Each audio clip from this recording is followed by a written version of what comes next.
Hello friends, आज हम पढ़ने वाले हैं भारतीय संविधान की अनुसूचियाँ, शेड्यूल्स ऑफ इंडियन कॉन्स्टिट्यूशन। इससे पहले हमने 2 टॉपिक को कंप्लीट कर लिया है। अगर आपने उस वीडियो को नहीं देखा है तो आप देख लीजिएगा। तो आइए हम अनुसूचियाँ पढ़ते हैं। तो मूल संविधान जो था उस मूल संविधान में पहले 8 अनुसूचियाँ थीं। 8 अनुसूचियाँ थी, बाद में 4 अनुसूचियों को जोड़ दिया गया, तो अब 12 अनुसूचियाँ हो गई हैं। ठीक है। इसके बाद अनुसूची 1 है। अनुसूची 1 में राज्य या क्षेत्र की परिभाषा दी गई है। राज्य या क्षेत्र की परिभाषा दी गई है। इसके तहत भारत के यूटी एंड स्टेट का उल्लेख किया गया है। वर्तमान समय में 8 यूटी हैं और 28 स्टेट हैं। अनुसूची 1 के तहत राज्यों की परिभाषा दी गई है। इसके बाद अनुसूची 2 आ जाती है। अनुसूची 2 में वेतन का उल्लेख किया गया है। इसके तहत राष्ट्रपति, राज्यपाल, उपराष्ट्रपति, सुप्रीम कोर्ट के मुख्य न्यायाधीश, हाईकोर्ट के मुख्य न्यायाधीश से संबंधित वेतन का प्रावधान किया गया है। इन सबको अनुसूची 2 के तहत वेतन प्रोवाइड किए जाते हैं। तो आइए देखते हैं कि इन लोगों का वेतन कितना होता है।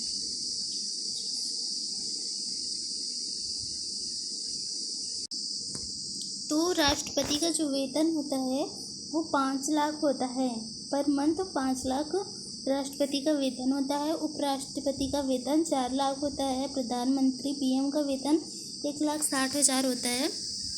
इन्हें भत्ते भी प्रोवाइड किए जाते हैं। और सांसद का वेतन 1 लाख होता है। राज्यपाल का वेतन 3,50,000 होता है।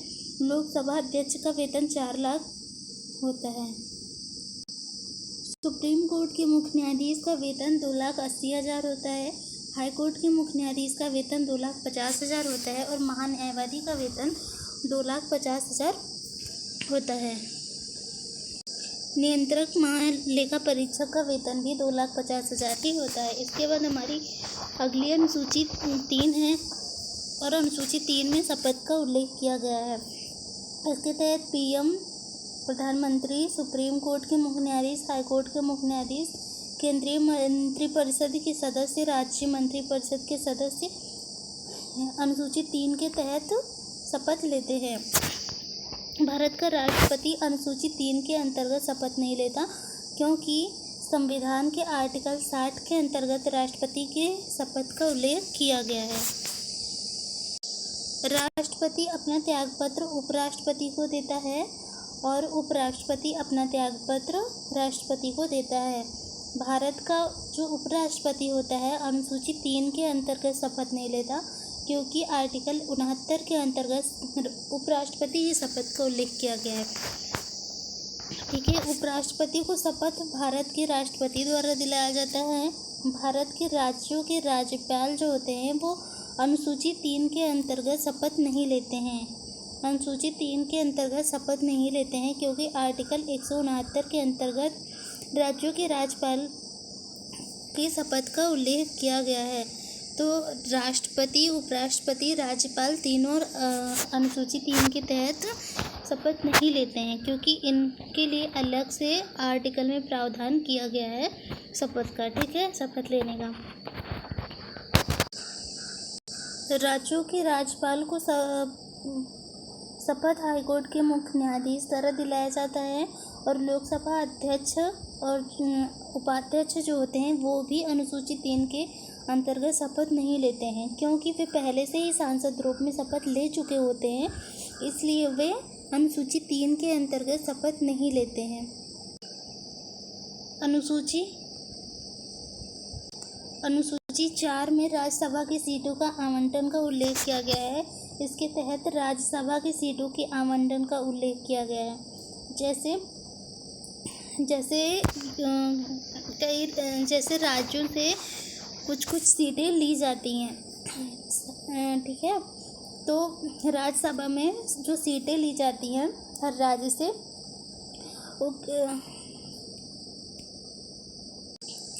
तो यूपी से 31 सांसद लिए गए हैं। यूपी से कितने सांसद लिए गए हैं? यूपी से 31 सांसद लिए गए हैं। महाराष्ट्र से 19 सांसद लिए गए हैं। बिहार से 16 सांसद, राजस्थान से 10 सांसद, दिल्ली से 3 सांसद, सिक्किम से 1 सांसद, गोवा से 1 सांसद, हरियाणा से 5 सांसद, मध्य प्रदेश से 11 सांसद, गुजरात से 11 सांसद, झारखंड से 6 सांसद, कर्नाटक से 12 सांसद, आंध्र प्रदेश से 11 सांसद, पंजाब से 7 सांसद लिए गए हैं। ठीक है, आप लोग याद रखिएगा। अगली अनुसूची है हमारी अनुसूची 5, जिसमें SC/ST क्षेत्र का उल्लेख किया गया है। इसके तहत अनुसूचित जाति एवं अनुसूचित जनजाति के क्षेत्रों तथा प्रशासन एवं नियंत्रण संबंधी प्रावधान राज्य द्वारा किए जाते हैं। तो SC/ST क्षेत्र का उल्लेख अनुसूची 5 के अंतर्गत किया गया है। और अनुसूची 6 जो है उसमें केवल ST क्षेत्र का प्रावधान किया गया है। ठीक है, अनुसूची 5 में SC/ST दोनों का और अनुसूची 6 में ST क्षेत्र केवल ST क्षेत्र। इसके तहत अनुसूचित जनजाति ST क्षेत्र तथा प्रशासन एवं नियंत्रण संबंधी प्रावधान राज्यों के द्वारा किया गया है। ठीक है, कौन कौन से राज्य में, तो इसके लिए मैंने एक ट्रिक बनाई है। ATM का स्क्वायर। A से असम, T से त्रिपुरा, M से मेघालय, M से मिजोरम। तो असम, त्रिपुरा, मेघालय, मिजोरम राज्य में ST क्षेत्र के लिए अलग से प्रावधान किया गया है। ठीक है, और अनुसूची 7, इसके बाद हमारी अनुसूची 7 आती है। उसमें सूचियों का उल्लेख किया गया है। सूचियाँ 4 प्रकार की हैं: संघ सूची, राज्य सूची, समवर्ती सूची और अवशिष्ट शक्ति। ठीक है, तो इसके तहत सूचियों का उल्लेख किया गया है। भारतीय संविधान में निम्नलिखित प्रकार की सूचियां हैं, जैसे संघ सूची, राज्य सूची, समवर्ती सूची, अवशिष्ट शक्ति। तो हम जानते हैं कि संघ सूची क्या होती है। संघ सूची को यूनिलिस्ट बोलते हैं इंग्लिश में। संघ सूची वह सूची होती है जिसमें नियम कानून बनाने का अधिकार केंद्र सरकार को केवल होता है। संसद मतलब केंद्र सरकार को होता है। ऐसी सूची को संघ सूची कहते हैं। वर्तमान समय में संघ सूची में कुल 100 विषय हैं। याद रखिएगा आप लोग, वर्तमान समय में संघ सूची में कुल 100 विषय हैं। और इसमें कानून कौन बनाता है, तो कानून बनाने का अधिकार केवल संसद को है, केंद्र सरकार को है। ठीक है, इसके विषय कौन कौन से हैं, जैसे कि नागरिकता है, सेना है, UPSC है, राष्ट्रीय आपात है, जनगणना, आयात निर्यात, जल परिवहन, थल परिवहन, वायु परिवहन, डाक, telephone, banking, supreme court, high court, ये सब संघ सूची के अंतर्गत आते हैं। ये संघ सूची के विषय हैं। ठीक है, इसके बाद अगला देखते हैं राज्य सूची क्या होती है। State list. राज्य सूची वह सूची है जिसमें नियम कानून बनाने का अधिकार राज्यों की विधानमंडल राज्य सरकार को होता है। तो ऐसी सूची को राज्य सूची कहते हैं। वर्तमान समय में राज्य सूची में टोटल 61 विषय हैं। ठीक है, राज्य सूची में टोटल 61 विषय हैं। तो जानते हैं कौन कौन से विषय हैं। जैसे में पंचायत है, नगर पालिका है, पुलिस है, भूमि है, साफ सफाई है, स्वास्थ्य है, राज्य लोक सेवा आयोग है, कारावास है। ये सभी क्या कहते हैं, राज्य सूची के विषय हैं। और भी हैं। और इसके बाद समवर्ती सूची देखते हैं। समवर्ती सूची क्या है। समवर्ती सूची वो सूची है जिसमें कानून बनाने का अधिकार केंद्र सरकार के पास भी है और राज्य सरकार के पास भी है। मतलब दोनों सरकारें इस पर कानून बना सकती हैं। ऐसी सूची को क्या कहते हैं, हम समवर्ती सूची कहते हैं। समवर्ती सूची कहाँ से लिया गया है, ऑस्ट्रेलिया से। ऑस्ट्रेलिया के संविधान से समवर्ती सूची लिया गया है। क्योंकि लेक्चर में मैंने आपको जब भारतीय विदेशी स्रोत पढ़ाए थे तो मैंने आपको बताया था कि ऑस्ट्रेलिया के संविधान से समवर्ती सूची को लिया गया है। आप लोगों का एक क्वेश्चन है, एक क्वेश्चन का आप लोगों को जवाब देना है कि ऑस्ट्रेलिया के संविधान से और क्या चीज़ें ली गई हैं। आप लोगों को कमेंट बॉक्स में कमेंट करना है। समवर्ती सूची में वर्तमान समय में टोटल 12 विषय हैं। समवर्ती सूची में वर्तमान समय में टोटल 12 विषय हैं। चलिए देखते हैं कौन कौन से विषय हैं। जैसे कि पर्यावरण हो गया, तलाक हो गया, विवाह, शिक्षा, पक्षी रक्षा, वन्यजीव अभ्यारण्य, वन्यजीव संरक्षण, आर्थिक नियोजन, परिवार नियोजन, जल नियोजन, जल, बिजली, सिंचाई, नापतोल, आईपीसी इंडियन पेनल कोड इसका फुल फॉर्म है, इंडियन पेनल कोड इसका फुल फॉर्म है, और सीआरपीसी क्रिमिनल प्रोसीड कोड इसका फुल फॉर्म है। तो ये सभी किसके सब्जेक्ट हैं? ये सभी समवर्ती सूची के सब्जेक्ट हैं। इन विषयों पर जो केंद्र सरकार और राज्य सरकार दोनों क्या करती है? कानून बना सकती है। ठीक है, इसके बाद हमारी अगली सूची है विशिष्ट शक्ति। विशिष्ट शक्ति वह सूची है जो संघ, राज्य, समवर्ती तीनों सूचियों में उल्लेख ना किया गया हो, ऐसी सूची को अवशिष्ट शक्ति कहते हैं। ये अवशिष्ट शक्ति जो है कनाडा के संविधान से लिया गया है। ठीक है, संविधान के आर्टिकल 248 में अवशिष्ट शक्ति का उल्लेख किया गया है और कानून बनाने का अधिकार केंद्र सरकार को होता है। इस पर कानून बनाने का अधिकार, अवशिष्ट शक्ति पर कानून बनाने का अधिकार केंद्र सरकार को होता है। ठीक है, इसके विषय कौन कौन से हैं? तो सूचना प्रौद्योगिकी और साइबर क्राइम जो है इसके विषय हैं। किसके विषय हैं? अवशिष्ट शक्ति के विषय हैं। ठीक है, इसके बाद हमारी अगली अनुसूची आ जाती है, अनुसूची 8। अनुसूची 8 में भाषाओं का उल्लेख किया गया है। मूल संविधान में 14 भाषाएं हैं। मूल संविधान में 14 भाषाएं थीं, बाद में 8 भाषाएं जोड़ दी गई, टोटल 22 भाषा हो गई। और क्या कहते हैं, जो पहले भाषा जोड़ी गई वो 21वां संविधान संशोधन 1967 में 1967 में जोड़ी गई। कौन सी भाषा जोड़ी गई? सिंधी भाषा जोड़ी गई। 21वें संविधान संशोधन 1967 में सिंधी भाषा को जोड़ा गया।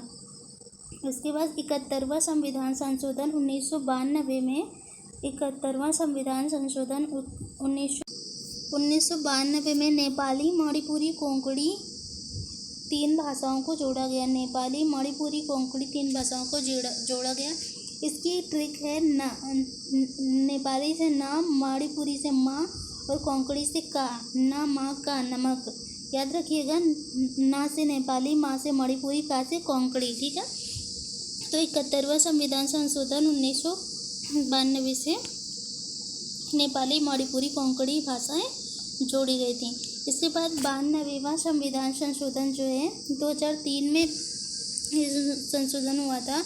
तो इसके तहत बोडो, डोगरी, मैथिली, संथाली ये 4 भाषाएं जोड़ी गई थी। ठीक है, बोडो, डोगरी, मैथिली, संथाली ये 4 भाषाएं जोड़ी गई थी। तो इसको याद करने की जो ट्रिक है, बी से बोडो, BOD बोडो, और डी से डोगरी, M से मैथिली और S से संथाली। ठीक है, M से मैथिली, S से संथाली, BO से बोडो और D से डोगरी। ठीक है, आप याद रखिएगा, तो आप अच्छे से याद कर लीजिएगा। और आप जब 21वां संविधान संशोधन को, जब 21वां और 71वां को जोड़ेंगे तो 92 आएगा। इससे भी आप याद रख सकते हैं। अगर आप ये दोनों याद रखते हैं तो इसको याद रख सकते हैं। 1 1 2 होगा। देखिए यहाँ पे 1 1 को जोड़ेंगे 2 हो जाएगा, 7 2 9। तो 21वां संविधान संशोधन, 71वां संविधान संशोधन और इन दोनों को जोड़ देंगे तो 92वां संविधान संशोधन हो जाएगा। ठीक है, ओके, तो आगे चलते हैं। इसके तहत राज्य के भाषाओं का उल्लेख किया गया है। इस अनुसूची के तहत राज्य के भाषाओं का उल्लेख किया गया है। मूल संविधान में 14 भाषाएं थी, लेकिन वर्तमान समय में अब टोटल भाषाएं 22 हैं। जो निम्न हैं, मूल संविधान में 14 भाषाएं थी, भाषाएं निम्न हैं। जो मूल संविधान में 14 भाषाएं निम्न हैं, उनको हम ट्रिक से देखेंगे। तो हमारा एक ट्रिक है, अब्बा संत कम कम पत्ते देता है। अब्बा संत कम कम पत्ते देता है। आ से असमिया, बा से बांग्ला, सा से संस्कृत, ता से तमिल, ता से तमिल, का से कन्नड़, मा से मलयालम, का से कश्मीरी, मा से मराठी, पा से पंजाबी, ता से तेलुगु, ऊ से उड़िया और ऊ से उई। ऊ से एक उड़िया हो गया, एक उई हो गया, ठीक है। ये दो भाषा हो गई हैं। और गु से गुजराती, ही से हिंदी, याद रखिएगा, ठीक है। तो आगे चलते हैं फ्रेंड्स। अनुसूची 8 के अंतर्गत अंग्रेजी, भोजपुरी, हरियाणवी, अवधी, राजस्थानी इन भाषाओं को सम्मिलित नहीं किया गया है, ठीक है। और इसके बाद अनुसूची 9 आ जाती है हमारी। अनुसूची 9 जो है वो पहला संविधान संशोधन 1951 के अंतर्गत जोड़ा गया था। मूल संविधान में 8 ही अनुसूची थी ना, और 9वीं अनुसूची जो है बाद में जोड़ी गई थी। तो 9, 10, 11, 12 बाद में जोड़ी गई थी, ठीक है। तो 9वीं अनुसूची जो है पहला संविधान संशोधन 1951 के अंतर्गत जोड़ा गया। इस अनुसूची के अंतर्गत उन भाषाओं को सम्मिलित किया गया जो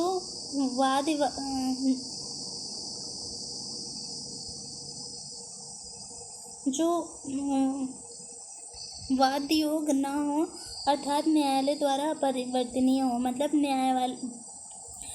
कि न्यायालय में हम इसके लिए आवाज़ नहीं उठा सकते हैं। मतलब न्यायालय इसमें कोई भी परिवर्तन नहीं कर सकती है, इसलिए ये न्यायालय में प्रस्तुत नहीं किया जा सकता, ठीक है। कौन कौन से विषय हैं इसके जो नहीं प्रस्तुत किए जा सकते? तो भूमि अधिग्रहण हो गया, चकबंदी कानून हो गया, जमींदारी उन्मूलन हो गया। इन्हें अनुसूची 9 के अंतर्गत रखा गया है, जो कि न्यायालय में प्रस्तुत नहीं किया जा सकता। ये वाद योग नहीं होता है, ठीक है। इसके बाद अनुसूची 10 आ जाती है। अनुसूची 10 को 52वां संविधान संशोधन 1985 के अंतर्गत जोड़ा गया था। इस अनुसूची के अंतर्गत दल बदल कानून का उल्लेख किया गया है। आप याद रखिएगा, अनुसूची 10 दा से दल बदल कानून, ठीक है। याद करना आसान है ना, दा से दल बदल कानून। और ऐसे भी आप याद कर सकते हैं, अनुसूची 10 और 5 दूनी 10, 52वां संविधान संशोधन 5 दूनी 10, ठीक है। हाँ, तो आप ऐसे भी याद कर सकते हैं। 52वां संविधान संशोधन 1985 और दल बदल कानून का उल्लेख इसके अंतर्गत किया गया है, ठीक है।